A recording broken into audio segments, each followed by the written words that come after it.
Okay, let me start with a couple of observations. Observation number one, what I'm going to offer you are my own views, my own opinions. Maybe they make sense, maybe they don't.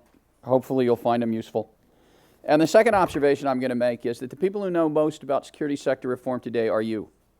Africa is leading security sector reform in the world. They're dealing with the toughest security sector reform issues. They're developing the most innovative solutions. I should say you are developing the most innovative solutions. And so my hope is that you will socialize those solutions and the lessons that you are learning every day with each other, with us, your facilitators, and with the outside world. The world has a lot to learn from Africa in how we deal with improving how our security sectors do their jobs. You know, the expected definition of security sector reform, at root, what is it? Well, it's everything we do to improve how our governments provide safety, security, and justice to our citizens. I mean, at root, that's all it is. The end states are kind of important, though. The idea is an effective and legitimate public service, and effectiveness and legitimacy are not necessarily the same thing, although they're related.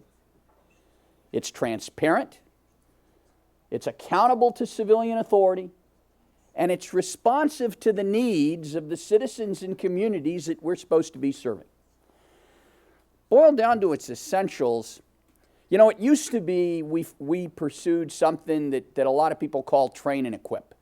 We look at a policeman and what we want to know is, does he have his uniform? Does he have his sidearm? Is it clean? When he fires it, does he hit what he's aiming at? Security sector reform says, well, why did he draw his firearm in the first place? What exactly is he doing? What does the citizen think of that policeman, and what does that policeman think of the citizen? What's his relationship with the community that he's walking the streets on and delivering policing services to? And oh, by the way, what's his relationship with the political system that's supposed to provide him guidance and oversight? That's the heart of security sector reform. Now, there are some important lessons that I think are emerging from the experience of SSR on Africa today. The first one is probably obvious to all of you because a lot of you have experience in this, and that is the increasing role of peace support operations and peacekeeping missions, both UN and AU and sub-regional, in security sector reform. And it's no surprise because those missions are going forward in countries that have serious problems in their security sectors. If they didn't, the missions wouldn't be there. And so these peacekeeping missions are getting more and more involved in the process of reforming the security sectors of the countries in which the missions are being conducted. Now, the United Nations is the biggest player here. They have the largest, most developed security sector reform capability of anybody in the community of practice. They've got more resources than God, but they got some limitations. And the two biggest limitations is that the UN lacks technical expertise, especially in things like policing, justice, customs and immigration. That's where they really depend on you to provide that kind of expertise. And frankly, the UN hasn't done a very good job of getting that expertise to the table. It's still struggling with it. The other problem for the UN is it lacks local legitimacy. You all know that. You all dealt with the UN. So this is one of the challenges. They're a big player in security sector reform, but they bring some baggage. The African Union and regional economic communities are getting more and more involved in this area. A year ago in Addis Ababa, I listened to several very senior commanders just coming out of the field in Mogadishu who had been leading M.M.A.S in the effort to deal with Shabab. And what I heard from them, and this was being articulated to their political leaders, to their ambassadors at the AU, was, look, the AU has got to learn how to do this stuff, this security sector reform, okay? I mean, yes, we are defeating Shabab in the field, but we have got to figure out how to build a new Somali security sector. We've got to figure out how to help the Somalis establish an effective police service, a justice system, a professional military. And we cannot afford to wait on the donors or the UN or anybody else to do this. We need to do this ourselves because nobody else is going to. And if we don't do this, all the things that we're accomplishing in Mogadishu right now ultimately aren't going to make much difference. The second thing that I think is emerging from Africa is an increasing focus on justice and policing. And one of the realities here is that the defining impression of the security sector for most of our citizens doesn't come with their interaction with the military. It comes from their interaction with the police and the justice sector. And unfortunately, one of the features of security sector reform is it has tended to focus on the military and defense sector in way too many cases at the expense of policing, law enforcement, and justice. That is a challenge that we really have to address. There's a consensus, we talked about this over the last couple of days, and I realize it's a little bit controversial.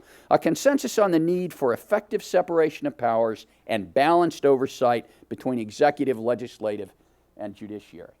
And maybe we want to step back from separation of powers and focus on balanced oversight. The executive, the legislature, and the judiciary are different. They bring different things to oversight and governance. And security sector reform needs to leverage all three of those parts of our governments. And I'll talk a little bit about why the legislature in particular is so important. The need for nonpartisan security services. And once again, this is something we talked about yesterday. The whole idea that your military, your police, your security forces need to be apolitical, nonpartisan, and professional. And let me give a couple of examples to show you how this is moving. Back in 1998, when Charles Taylor, bless his heart, was elected president of Liberia, we talked about security sector reform. And Charles Taylor's idea of security sector reform was to get rid of everybody in the security sector that had been on the other side and bring all of his guys from the NPFL, all of his former fighters, into the security sector and put those guys in charge. That was his idea of reform. And the consequences were pretty predictable. Fast forward to a couple of situations that you can look at today. First of all, you can look at what happened in Malawi, and my apologies to my friends from Malawi, because I'm going to use this as an example because it's a watershed on the continent.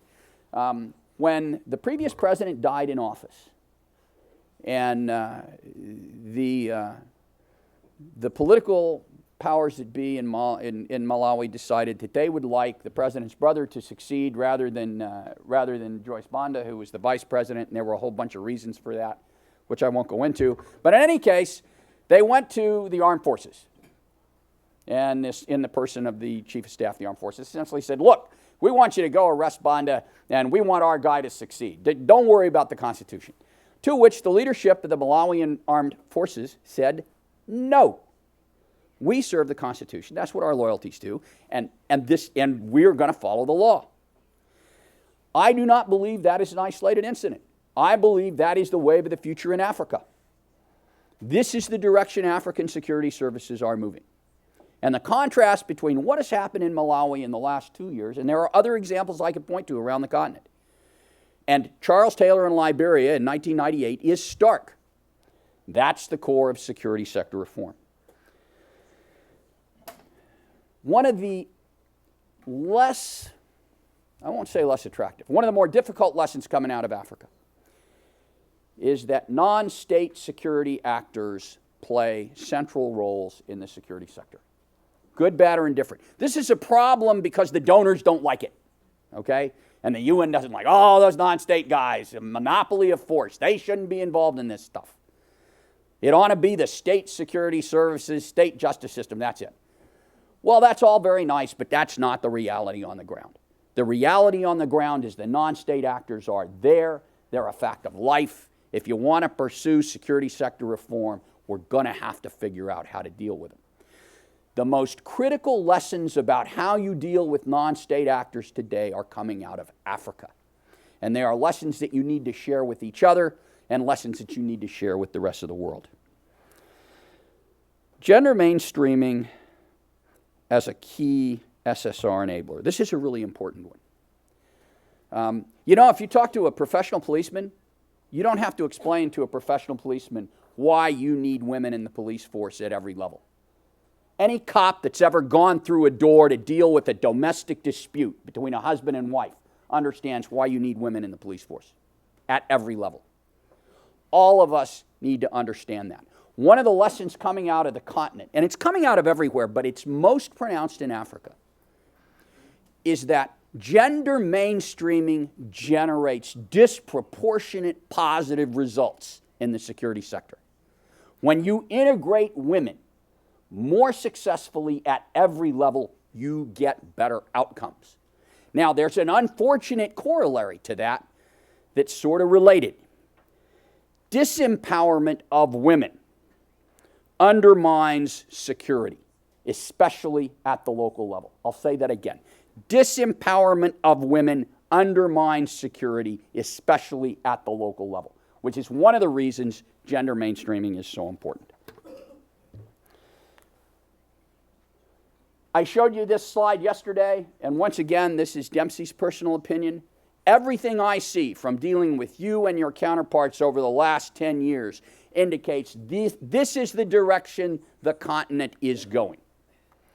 These norms of professional behavior, these expectations of ethical leadership, this is where we're moving. And that is good news. Now, this is one of my favorite slides. And you all should have this. If you don't, they should be back in your discussion group. If you're interested in security sector reform, I'd have this up on the wall of your office. I like it because it articulates very, very clearly what the security sector reform terrain looks like. And you've got the three blue boxes, and the two at the top are kind of obvious. Well, okay, armed and public security forces, as I refer to them, guys with guns. Or in our new world, guys and gals with guns.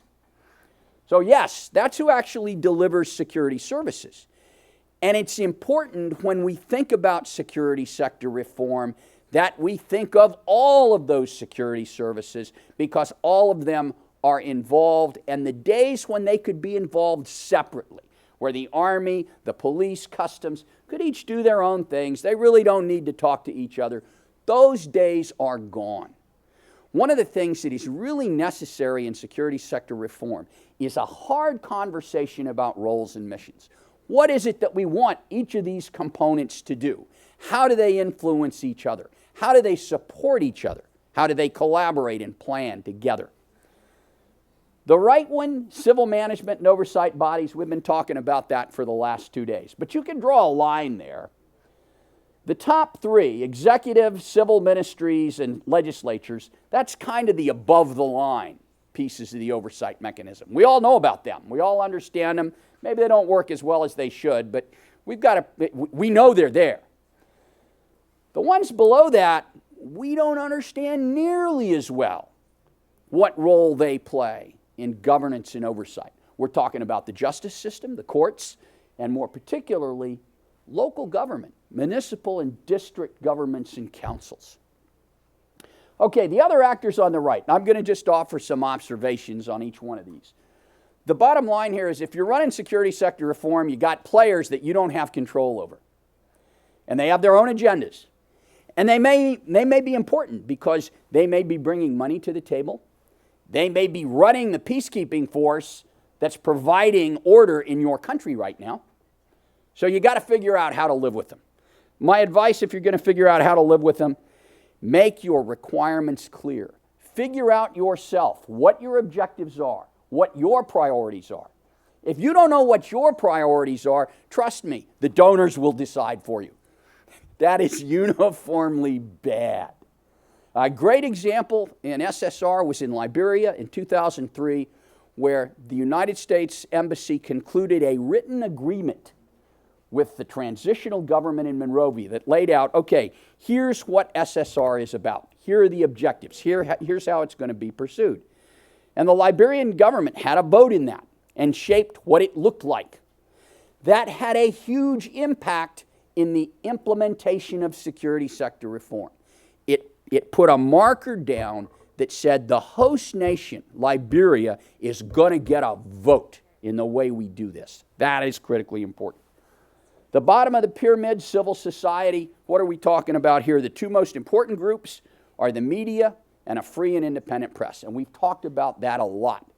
There are a whole bunch of reasons why a free and independent press is essential to the successful implementation of security sector reform. We can talk about that. The other piece that's interesting here are what I call civil advocacy groups. These are groups that have a direct stake in improving security and in reforming the security sector. A great example is an organization called CLEAN in Nigeria that's focused on police reform. And one of the interesting things in Nigeria is that the Nigerian government actually listens to these groups, pays attention to them, has embraced them as a partner in helping to reform policing in Nigeria, which brings an element of legitimacy to the table that the Nigerian government, in all honesty, with apologies to my Nigerian counterparts, would find really problematic without those civil society partners. Now, the last ones I want to talk to are on the left there. Remember the non-state actors, the ones you got to live with them? I call these guys the good, the bad, and the ugly. The good are the non-state actors out there that, for whatever reason, are providing some kind of legitimate and functional service in the security sector.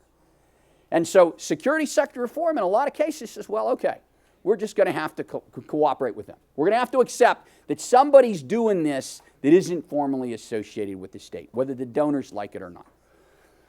But if you do that, if you embrace a partner who's not part of the state, you got to think about some critical questions.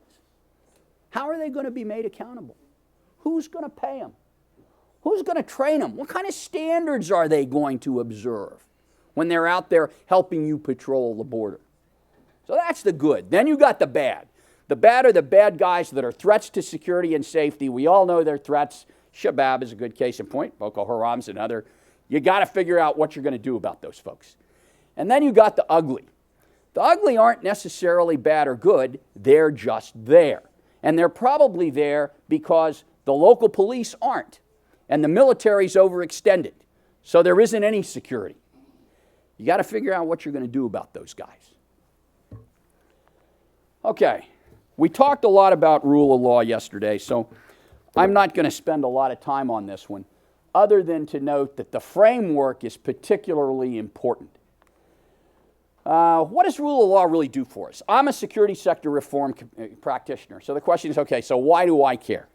Well, it does a lot of things. The first thing rule of law does is it's going to define the mechanisms and responsibilities for security sector oversight. Everybody talks about oversight. How is it actually going to be done? Who's really going to be in charge? How are they going to accomplish that oversight responsibility? Rule of law is going to define that for you. It should limit and constrain the activities of and use of force by security providers. Now notice I said security providers. That's everybody, not just the state. Remember all those non-state actors? If rule of law doesn't apply to those non-state actors, we have a problem. Rule of law should also bound and define and enable the justice system to do the most important thing that your citizens care about. And it isn't even protecting me from somebody with an AK. It is adjudicating disputes. It is handing down judgments. That is the most important thing, if I'm a citizen, that the security sector does for me. Rule of law defines that. Outcomes matter. And finally, rule of law underpins all of our efforts to control corruption. If you think of rule of law as the principal tool in your kit bag to slow corruption no matter where it's occurring, that gives you an idea of why rule of law is so important. Okay, I want to talk a little bit about security sector governance, and then I'm going to wrap up. I want to talk about the rule of law framework. This is a really broad collection of stuff that defines what rule of law is. Everything from peace agreements. Constitutions are nice, but if you're coming out of 10 years of violent conflict, the peace agreement that defines how you got out of that conflict, that may be the most important rule of law document that you got. National constitutions or their equivalent are certainly important. And kind of the gold standard is a constitution that rules over everything else. But beyond that, legislation, national defense acts that say, this is what I want my military to be. This is the mission that I want my military to have. This is how big it's going to be. Executive branch directives, legal codes, judicial decisions, all of these are critically important. Okay, security oversight. Let me just talk a little bit about legislatures, why legislatures matter, and then I'm going to ask several questions to wrap up. Winner-take-all politics. We all know about that, right? We all know why that's a problem. Well, here's a corollary to that. Executive branches are controlled by one party. Sometimes that's not true, but most of the times it is. That's just the way our politics work. Well, one of the problems is if you're the opposition, if you're not part of the ruling party, how do you have a stake in the security sector? Well, one of the nice things about the legislatures is you can involve everybody in security sector reform and oversight. Everybody can have a vote, everybody can have a stake. The other reasons we should care about legislatures is because parliamentarians talk to their constituents. They talk to the voters, and that should matter to us, which is one of the other reasons we like legislatures as partners in security sector reform. Okay, key law enforcement outcomes. I'm going to skip this one. Okay, what's the key to successful SSR? Local ownership. Okay, yes, we get that. That's what everybody says. But with two dimensions. One dimension is local ownership being national ownership. Other dimension is local ownership being community ownership. What's the relationship between your community and local governance in that community and your police? That's an important question, and we need to answer it. Political will to make hard choices and pay for them. Our job in that is to help our political masters make those choices. Help them understand those choices, help them understand why the priorities ought to be what we think they ought to be, and what the costs are going to be of making those choices. And the biggest one, in my view, is rebalancing SSR so that the police and the justice system gets a fair share of the resources. This is a problem we all have. Justice and the police have been under-resourced for decades. That is not good if you're in the military. If you're in the armed forces and the police can't do their job, that is a bad thing. Okay, and I'll call it quits at that.